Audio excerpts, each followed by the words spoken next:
Hello everyone, it's week 9 in Humanities 103 Mythology.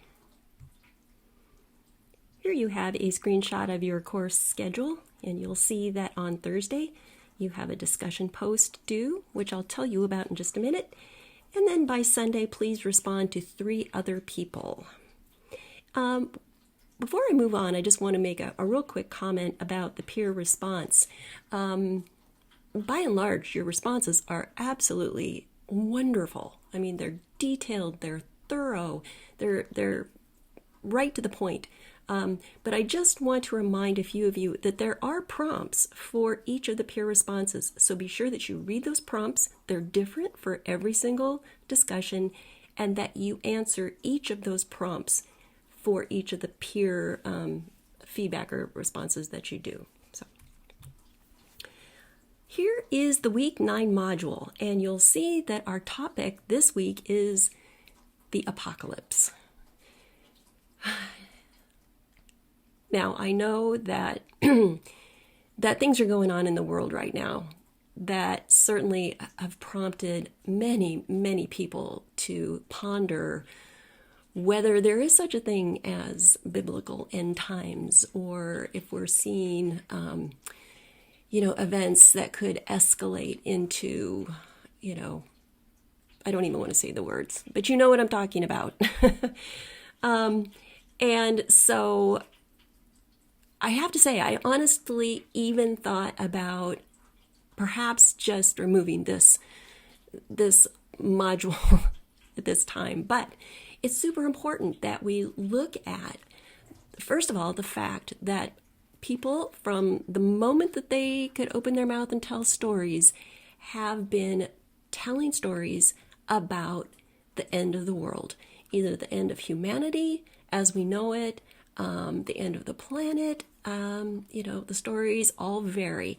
And we touched on that a bit last week when we talked about the flood myths, because most of the flood myths, the whole point is to wipe out humanity and start over again, renew, rebirth. And apocalyptic myths are built right into that pattern.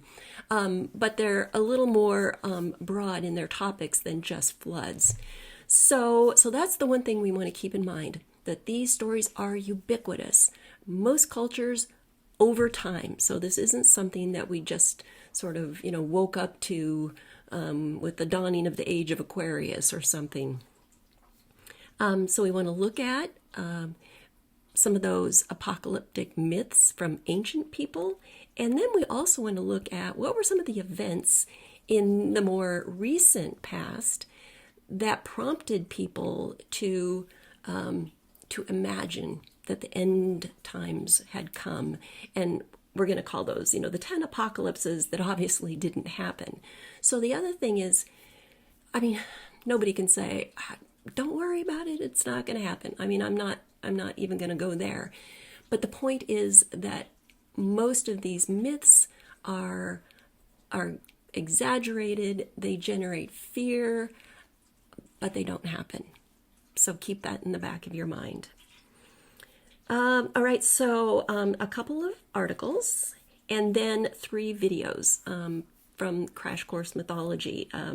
One, an overview of the apocalyptic myth, and one that maybe some of you have heard, from movies and things, Ragnarok, the Norse idea of end times or the apocalypse. And then an interesting sort of collection of stories or legends from the Aztec civilization called the Legend of the Fifth Sun. And it's really interesting to see how the idea of apocalypse and rebirth is built into their culture just on a regular basis. So on a very specific timeline, everything gets wiped out and everything gets reborn. It's kind of an interesting way to look at it. And then obviously your discussion. I included this screenshot of the homepage for this particular article that I posted for you, The Resiliency of Apocalyptic Belief. And the reason I wanted to show you here, you'll see the menu along the left-hand side. This is part of a whole series of articles and videos from PBS Frontline. And this is the one that I want you to read, The Resiliency of Apocalyptic Belief.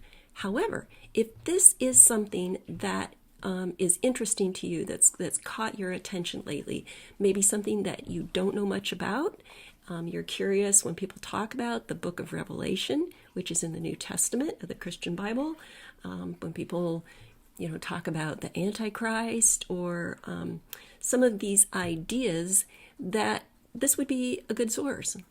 It's a good, credible source of information. These are all from different scholars, biblical scholars, or sociologists, or historians. And so anyway, it's just there if this is something that you'd like to know more about. So here's our discussion for this week. So it's a two-parter. You're going to be posting your reading response.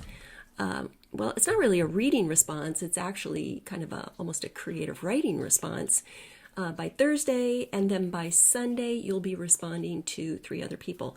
So in a nutshell, what I would like you to do is to think about an event that prompted people to get into that apocalyptic mindset. Now, one of your readings has a whole list of those throughout history, but if you want to, you can go online and do some research. But just the same way that I asked you to find a real flood myth, I want you to find a real event or period of time when things were happening that prompted people to imagine that this was end of times. And then I want you to put down the pertinent details: when, where, who, how, etc. And then I want you to use your imagination, and I want you to go back into time and imagine that you are communicating with a person who is living through that event or situation.